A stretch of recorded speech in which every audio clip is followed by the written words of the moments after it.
আবার উত্তপ্ত দেশের রাজনীতি।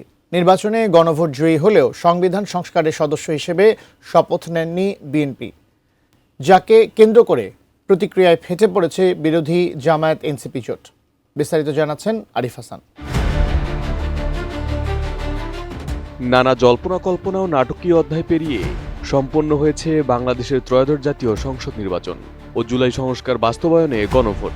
নির্বাচনের সংখ্যাগরিষ্ঠতা পেয়ে দেশ পরিচালনার দায়িত্বে এখন বাংলাদেশ জাতীয়তাবাদী দল বিএনপি। অপরদিকে নির্বাচনে গণভোটে বিজয়ী হওয়ায় পথ খুলেছে জুলাই সংস্কার বাস্তবায়নের।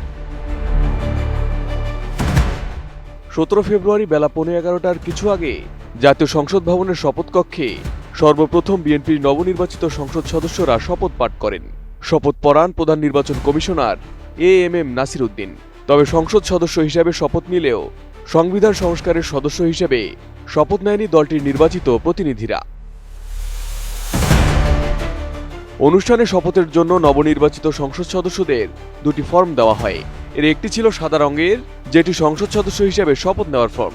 অন্যটি ছিল নীল রঙের, যেটি সংবিধান সংস্কার পরিষদের সদস্য হিসেবে শপথ নেওয়ার ফর্ম। ফিনিশ আসলে একটা জিনিস, সস্তায় বস্তাপতা জিনিস, স্পার্টা চিনে ফিনিশ। শপথ অনুষ্ঠান শুরুর আগে কক্সবাজার 1 আসনে বিএনপির নবনির্বাচিত সংসদ সদস্য ও দলের স্থায়ী কমিটির সদস্য সালাউদ্দিন আহমেদ শপথ কক্ষে উপস্থিত দলীয় সংসদ সদস্যদের উদ্দেশ্যে একটি নির্দেশনা দেন। নির্দেশনায় সালাউদ্দিন আহমেদ জানিয়ে দেন, তারা সংবিধান অনুযায়ী সংসদ সদস্য নির্বাচিত হয়েছেন, সংবিধান সংস্কার পরিষদের সদস্য নির্বাচিত হননি, তাই তারা সংবিধান সংস্কারের সদস্য হিসেবে শপথ নেবেন না।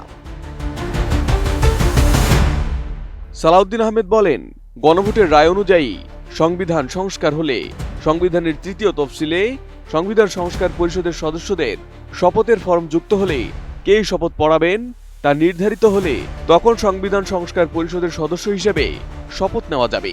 তিনি দলের চেয়ারম্যান তারেক রহমানের সিদ্ধান্ত অনুযায়ী এই নির্দেশনা দিচ্ছেন বলে সহকর্মীদের জানান। এদিকে বিএনপির প্রতিনিধিরা শপথ না নেওয়ায় প্রতিক্রিয়া জানিয়েছেন জামায়াত এনসিপি জোট। সালাউদ্দিন আহমেদের বক্তব্যের প্রেক্ষিতে জামায়াত নেতা অ্যাডভোকেট শিশির মনির এক ফেসবুক পোস্টে শপথ ও শপথ পরিচালনার দুটি অনুচ্ছেদ জুড়ে দিয়ে বলেন, মাননীয় সংসদ সদস্য জনাব সালাউদ্দিন আহমেদ সাহেবের বক্তব্য শুনলাম, ঐক্যমত্য কমিশনে অনেক বক্তব্য শুনেছি, আজকে আমার ভাই 180 ডিগ্রি ঘুরে গেলেন, দেখুন এই বিষয়ে আইন কি বলে। এদিকে একই অনুচ্ছেদ জুড়ে দিয়ে সামাজিক মাধ্যম ফেসবুকে এনসিপির মুখপাত্র আসিফ মাহমুদ সজীব ভুঁইয়া লেখেন, আইন ভঙ্গ করে যাত্রা শুরু বিএনপির, গণভোটে ভোট দেওয়া 70% জনগণের সাথে প্রতারণা। আরেকটি ফেসবুক পোস্টে আসিফ লেখেন, গণভোটের জনরায়কে প্রথম দিনেই বৃদ্ধাঙ্গুলি দেখিয়ে শুরু হলো নতুন সংসদের যাত্রা। এদিকে বিএনপি সংবিধান সংস্কারের সদস্য হিসেবে শপথ না নেওয়ায় শুরুতে কোনো শপথই না নেওয়ার কথা জানালেও পরে পৃথকভাবে সংসদ সদস্য এবং সংবিধান সংস্কারের সদস্য হিসেবে শপথ নেয় জামায়াত ইসলামী ও এনসিপির নির্বাচিত প্রতিনিধিরা। এখন দেখার অপেক্ষা কি সিদ্ধান্ত নেন বিএনপির নীতি নির্ধারকরা এবং এই ইস্যুকে কেন্দ্র করে কোন পথে এগোয় দেশের রাজনীতি।